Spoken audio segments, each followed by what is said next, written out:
Hello everyone, welcome back to our channel. तो आज हम बात करने वाले हैं क्लाउड बर्स्ट के बारे में। तो सबसे पहले तो why it is in news. तो अगर बात की जाए तो रिसेंटली जो हिमाचल प्रदेश है, हिमाचल प्रदेश की कुछ एक एरियाज़ है, वहाँ पे जो आपका क्लाउड बर्स्ट है, क्लाउड बर्स्ट होने की वजह से, बादल फटने की वजह से बहुत भारी नुकसान हुआ है। ठीक है, हर जगह तबाही का मंजर है।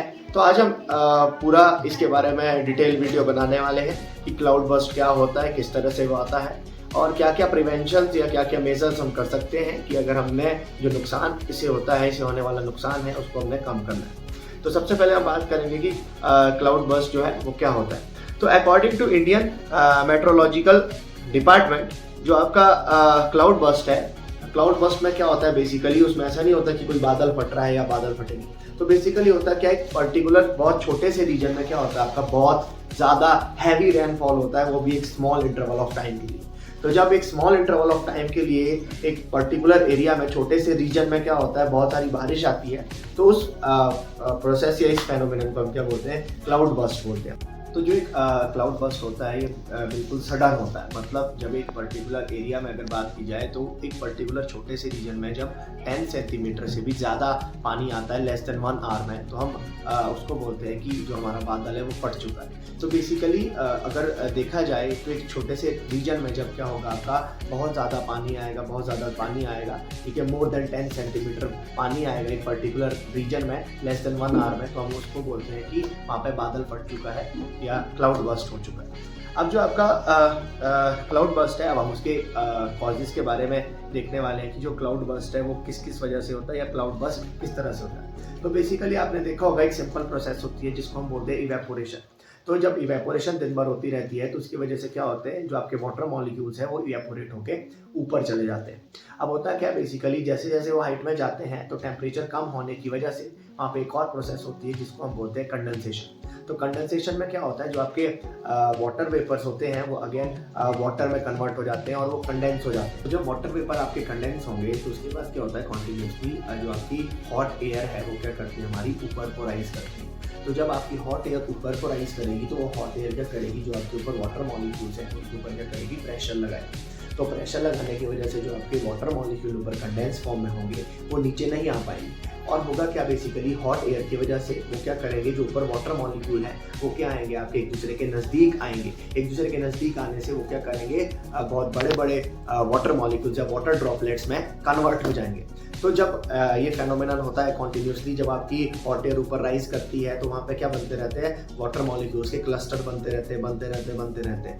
तो जब वो वाटर मॉलिक्यूल्स इतने भारी हो जाते हैं, इतने भारी हो जाएंगे तो ग्रेविटी की वजह से अपने आप कहाँ जाते हैं, नीचे आ जाते हैं। तो जब एक पर्टिकुलर रीजन में वो गिरते हैं तो बहुत भारी तबाही मचाते हैं। और बेसिकली जो ये आपका क्लाउड बर्स्ट की जो मैक्सिमम जो न्यूज़ आती है वो हमारी जो आपके माउंटेन एरियाज हो गए या हिली एरियाज हैं, मोस्टली आपका जो क्लाउड बर्स्ट है वो उन्हीं एरियाज में होता है। क्लाउड बर्स्ट जो होते हैं आपके वो रेनफॉल से अलग होते हैं। बेसिकली रेनफॉल का मतलब है जब आपकी जो रेन है वो क्या करती है, ऊपर से फॉल करती है। बट क्लाउड बर्स्ट और रेनफॉल में क्या फ़र्क है, क्लाउड बर्स्ट जब होता है तब आपके जो रेनफॉल है वो क्या होता है, बहुत भारी अमाउंट में होता है।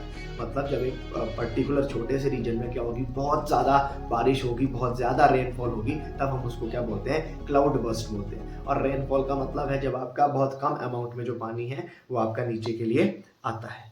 तो अगर प्रेडिक्शन की बात की जाए तो हमारे पास कोई ऐसी सेटिस्फैक्ट्री टेक्निक नहीं है जिससे हमारे को क्लाउड बर्स्ट का पता लग सके। बट इसमें हम क्या कर सकते हैं, जहाँ पे बेसिकली आपका रेगुलर इंटरवल में क्लाउड बर्स्ट होता है उन एरियाज को हम सिलेक्ट कर सकते हैं। और रडार टेक्निक एक आती है जिसकी हेल्प से हम क्या कर सकते हैं, उसको थोड़ा सा प्रिडिक्शन कर सकते हैं कि इस एरिया में जो आपका क्लाउड बर्स्ट है वो हो सकता है। बट जो रडार टेक्निक है ये बहुत ज़्यादा एक्सपेंसिव है, ठीक है। तो अगर हम इसका यूज़ करेंगे तो उसमें हमारा बहुत सारा खर्च होगा, इसलिए जो ये रडार टेक्निक से बेसिकली इनको हम यूज़ नहीं कर सकते। तो कुछ एक एग्जांपल है आपकी क्लाउड बर्स्ट की। अगर बात की जाए जो आपका 2021 में जो उत्तराखंड में डिजास्टर आई थी वो भी किसकी वजह से आई थी, क्लाउड बर्स्ट की वजह से आई थी। उत्तराखंड के चमोली हो गया, उत्तरकाशी हो गया, पिथौरागढ़ रीजन में जो आपकी भारी तबाही मची थी वो भी क्लाउड बर्स्ट की वजह से हुआ था। और बात की जाए हिमाचल प्रदेश की, हिमाचल प्रदेश क्लाउड बर्स्ट जो आपका अगस्त 2020 में हुआ था बेसिकली कुल्लू लाहौल स्पीति रीजन। और आज की डेट में अगर बात की जाए जो हमारा कुछ दिनों पहले ही क्लाउड बर्स्ट हुआ है आपका, ऐसा माना जाता है कि उसका जो एपी सेंटर है वो आपका श्रीकंठ महादेव की जो चोटी है वो उधर था। तो उस क्लाउड बर्स्ट की वजह से क्या हुआ, फ्लैश फ्लड आया। उस फ्लड की वजह से क्या है, जितनी भी चीज़ें उसके रास्ते में आई, जितनी भी चीज़ें उसके रास्ते में आई, वो सारी उस फ्लड ने क्या कर दी, तबाह कर दी। वो चाहे हम जान माल की बात करें या प्रॉपर्टीज़ की बात करें या घरों की बात करें, मतलब जो भी उसके रास्ते में आया तो उसने क्या कर दिया, सब कुछ तहस नहस कर दिया, सब कुछ ख़त्म कर दिया। ओके, तो जो क्लाउड बस्ट होता है तो उसके कॉन्सिक्वेंसेस क्या है, तो बेसिकली जब इतनी रेनफॉल आपकी एक पर्टिकुलर एरिया में होगी तो उसकी वजह से क्या होगा, जो वहाँ पे नदियाँ हैं, नाले हैं, उनका जो वाटर का लेवल है वो बढ़ जाएगा। और दूसरा क्या होता है आपका, जब वो हिली एरिया से जो फ्लड है वो नीचे की तरफ को आता है, जब नीचे की तरफ को आता है तो वहाँ पे बड़े बड़े बोल्डर्स, पत्थर वगैरह अपने साथ लेके आता है। और जो भी उसके रास्ते में आता है, चाहे वो घर हो गया, चाहे वो किसी की प्रॉपर्टी होगी, चाहे हमारे पशु पक्षी हो गए, ठीक है, जीव जंतु हो गए, ठीक है, जितनी भी चीज़ें उसके रास्ते में आती है वो सारी की सारी चीज़ें क्या कर देता है, ख़त्म कर देता है। ठीक है, जैसा कि आपने देखा कुछ दिन पहले वीडियोस के माध्यम से आपने देखा होगा कि जो आपका फ्लैश फ्लड इधर आपका निर्मल के एरिया में आया है तो उसने बहुत भारी तबाही मचाई है। ठीक है, कई जानें चली गई, कईयों का घर तबाह हो गए, ठीक है, कईयों की जो दुकानें थी वो सारी नष्ट हो गई। तो बेसिकली जो है आपका क्लाउड बर्स्ट होता है उसकी वजह से क्या आता है, आपका हैवी फ्लैश फ्लड आता है। और कई जगह क्या होता है, जो आपके लैंडस्लाइड है वो भी कहीं ना कहीं क्लाउड बर्स्ट की वजह से ही होते हैं। ठीक है, कहीं आपके पत्थर गिर रहे हैं, ठीक है, जो आपके रास्ते हैं वो सारे क्या हो चुके हैं, ख़त्म हो चुके हैं। तो क्लाउड बर्स्ट की वजह से आपके फ्लैश फ्लड भी आ सकते हैं, आपके लैंडस्लाइड हो सकता है। और इसकी वजह से क्या होता है, जो आपके डैम्स है, जैसा आपका मलाना में आपने न्यूज़ पढ़ी होगी, तो जो आपके डैम्स है वो भी क्या कर रहे हैं, इसकी वजह से कोलैप्स कर रहे हैं। क्योंकि जब इतना हाई अमाउंट में आपका वाटर आएगा तो उसकी वजह से क्या होगा, जो आपके डैम्स हैं वो क्या हो जाएंगे, कोलैप्स हो जाएंगे। तो जब डैम कोलैप्स होंगे तो उसकी वजह से क्या होगा, वहाँ से बहुत भारी अमाउंट में जो आपका पानी है वो निकलेगा। तो जब वो इतना सारा पानी एक बारी में निकलेगा तो जितना भी उसके रीजन में एरिया आएगा वो सारे के सारे रीजन को क्या कर देगा, तबाह कर देगा।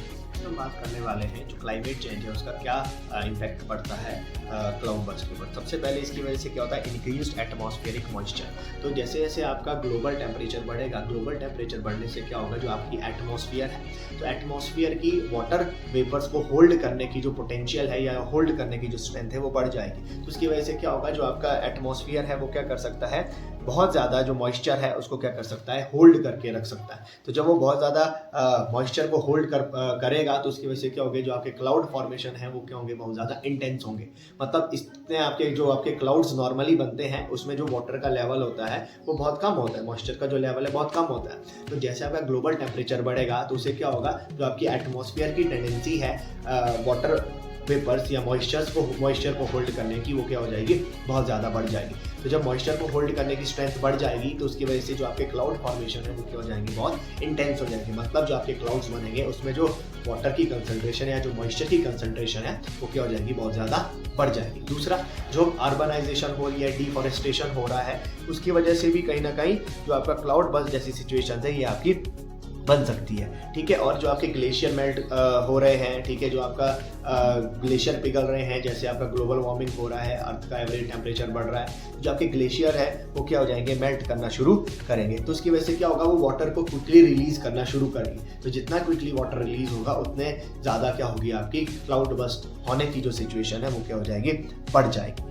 वाले हैं ऐसे कौन कौन से प्रैक्टिसेस हैं जिससे हम जो आपका क्लाउड बर्स्ट है उसको थोड़ा सा कम कर सकते हैं, या जो उसका इम्पैक्ट हमारे ऊपर पड़ रहा है उसको हम कम कर सकते हैं। तो पहला तरीका है वो है अर्ली वार्निंग सिस्टम। तो हमको टेक्नोलॉजी में इतनी एडवांसमेंट आनी पड़ेगी कि हम पहले ही प्रेडिक्ट कर पाएँ कि इस एरिया में जो क्लाउड बर्स्ट है उसके होने के चांसेस बढ़ रहे हैं। तो ताकि हम क्या कर सकें, टाइम रहते जो वहाँ पे लोग रह रहे हैं उनको अलर्ट कर सकें, और अगर पॉसिबल हो गए तो उनको वहाँ से इवैक्यूएट भी कर सकते हैं। मतलब उनको हम किसी दूसरे जगह पे सेफ जगह में पहले ही माइग्रेट करके ले जा सकते हैं। तो हमको थोड़ा टेक्नोलॉजी में एडवांसमेंट करना पड़ेगा और इस तरह के सिस्टम्स को डेवलप करना पड़ेगा। तो दूसरा हो गया urban planning and infrastructure. Basically जो इंफ्रास्ट्रक्चर हो गया या जो अर्बन प्लानिंग है वो इस तरह से करनी पड़ेगी ताकि अगर एक्सेस वाटर की सिचुएशन बनती है या फ्लड्स की सिचुएशन बनती है, ताकि हम उस वाटर को क्या कर सकें, मैनेज कर सकें, उसको हम क्या कर सकें, चैनलाइज कर सकें। मतलब उस वाटर को हम क्या कर सकें, अलग अलग जगह डाइवर्ट कर सकें। इस तरह से हमारे को अर्बन जो प्लानिंग है और जो इंफ्रास्ट्रक्चर है वो बनाना पड़ेगा। थर्ड है रिफॉरेस्टेशन एंड ग्रीन इंफ्रास्ट्रक्चर। तो बेसिकली जितना ज़्यादा हम रिफॉरेस्टेशन करेंगे, पेड़ों को उगाएंगे, तो क्या कर सकते हैं, उतना ही अमाउंट में एक्सेस जो वाटर है उसको एब्जॉर्ब कर सकते हैं, जिससे जो इम्पैक्ट होगा कहीं ना कहीं वो थोड़ा सा कम होगा। और जितने ज़्यादा हम पेड़ उगाएंगे उतना ही ज़्यादा हमें इसका फ़ायदा है। ठीक है, तो जो फ्लड्स जैसी सिचुएशन है अगर ये आती भी है तो ये थोड़ी सी जो इसका इम्पैक्ट है वो क्या हो जाएगा, कम हो जाएगा। इंटरनेशनल कॉपरेशन, तो हम क्या कर सकते हैं, वर्ल्ड वाइडली एक अवेयरनेस प्रोग्राम चला सकते हैं, या हम क्या कर सकते हैं, एक दूसरे के साथ अपनी प्रैक्टिसेस को शेयर कर सकते हैं, या जो अपने रिसोर्सेज हो गए या जो टेक्नोलॉजी हो गई उसको हम क्या कर सकते हैं, एक दूसरे के साथ शेयर कर सकते हैं। क्या पता किसी के पास हमसे बेटर टेक्नोलॉजी है तो उसका यूज़ हम कहाँ कर सकते हैं, अपने कंट्री में कर सकते हैं, ताकि जो आपके ये क्लाउड बस्ट होता है, ये जो फ्लड हो गया, इस तरह के हम सिस्टम बना सके ताकि हम इसको पहले ही प्रेडिक्ट कर सकें और जो भी इसे खतरा होने वाला है उसको थोड़ा सा कम कर सकें या रोकने की कोशिश करें। तो उम्मीद करता हूँ आपको ये वीडियो इन्फॉर्मेटिव लगी होगी। अगर आपको ये वीडियो इन्फॉर्मेटिव लगी है तो इसको आगे अपने दोस्तों के साथ भी शेयर करें, और अगर आपको हमारा कंटेंट पसंद आता है तो हमारे चैनल को लाइक करें, शेयर करें और चैनल को सब्सक्राइब